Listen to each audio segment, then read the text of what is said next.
Hello বন্ধুরা, আশা করছি আপনারা সবাই ভালো আছেন। আজ আপনাদের দেখাবো মামুন ভাইয়ের চায়ের দোকান।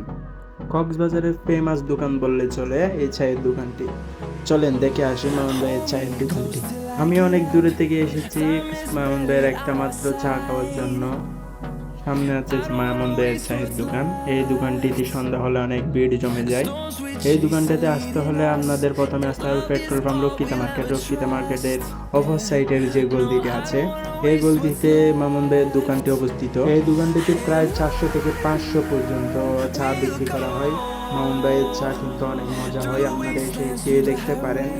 এখানে আজকে ভিড় কম, কারণ আমি এসেছি দুপুর টাইমে একটু ভিড় কম থাকে, সন্ধ্যা হলে অনেক ভিড় থাকে। মামুন ভাইয়ের চায়ের কালারটা দেখেন, আর আমার বন্ধু যে কি মজা করে খাচ্ছে আপনারা একটু দেখেন। খুব ও সেরা।